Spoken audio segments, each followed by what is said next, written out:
Allah yoxdur deyən zavallı, bil ki, sən bu halın və kəlmənlə şeytandan da betərsən. Çünki şeytanın belə cürət edib deyə bilmədiyi bir ifadəni sən aləmlərin Rəbbinə söyləyirsən. Hardandır səndə bu cəsarət, hardandır səndə bu iddia, hardandır səndə bu elm? Deyirsən, Allahı görə bilmirik. Əlbəttə sən Allahı görə bilməzsən. Çünki Allahı görsəydin, yer üzərində sən və sənin kimlər olmazdı. Hər kəs ona iman gətirərdi.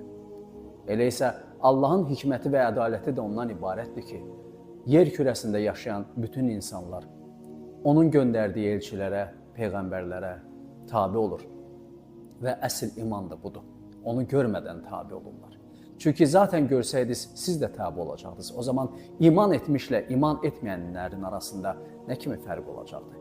Və axirət hesabının nə kimi faydası, ədaləti və mənası məntiqi qalacaqdır? Şeytan insana kafir ol deyər. Həşr surəsi 16-cı ayədə bu keçir. İnsan kafir olduğuda isə şeytan ondan uzaqlaşar və deyər ki, mən aləmlərin Rəbbi olan Allahdan qorxuram. Ey zavallı, bil ki, sənin bu halın şeytandan da betərdir. Bil ki, şeytanın cürət edib deyə bilmədiyini şeytan sənin kimlərə dedizdirdi. Fəqət sənin şeytanla fərqin təkcə bu deyil. Fərq ondadır ki, şeytan qiyamətə qədər möhlət verilənlərdəndir. Sən isə kiçik qiyamətinə qədər. Yəni, ruhun boğazına çatana qədər, ölənə qədər.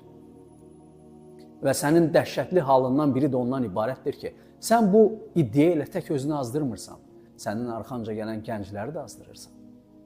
Və o gənclər əgər tövbə etməyib sənin arxanca gələcəklərsə, onlar sənin üçün 2 qat əzab və şiddət cəza istəyəcəklər. Hansı ki, Quran-ı Kərim ayəsində də bu da sabitdir. Mən bilmirəm, sən kimə işləyirsən, bunları nə üçün eləyirsən? Amma dəqiq onu bilirəm ki, tövbə etməsən, Allaha qayıtmasan, sən əbədi cəhənnəm əhlindən olacaqsın. İnsanın Allahı dərk etməsi, onu tanıması üçün başını qaldırıb göylərə baxması, öz vücuduna diqqət yetirməsi kifayət etməzmi? Allah Əzzə və Cəllə deyir ki, biz sizə 2 göz, bir ağız verdik. Biz insanı gözəl şəkildə xəlq etdik. Allah yoxdur deyib efir açan sənin bu fitnən, Dəccalın fitnəsinin yanında heç nədir.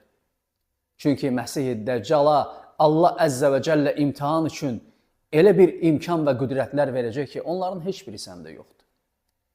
Ölünü dirildəcək Allahın izni ilə. Cəhənnəmi göstərəcək, cənnəti göstərəcək. Fəqət onun cənnəti cəhənnəm, cəhənnəmi cənnət olacaq. Və bugün sənə uyanlar Məsih-i Dəccalı görəndə daha çox uyacaqlar. Çünki onun möcüzələri sənin gətirdiyindən, sənin elmindən və sənin danışdıqlarından daha üstündür.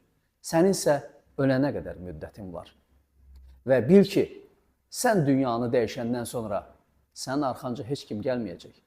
Çünki sən artıq bitdikdən sonra, bioloji olaraq öldükdən sonra sənin tərəfdarların və sənə eşq olsun deyənlər səndən dönəcəklər. Səni unudacaqlar.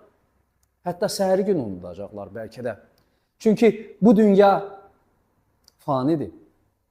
Ana belə oğlu üçün bir müddət ağladıqdan sonra necə ki deyirlər, torpağın üzü soyuq olur. Toxtaqlayır, özünə qayıdır.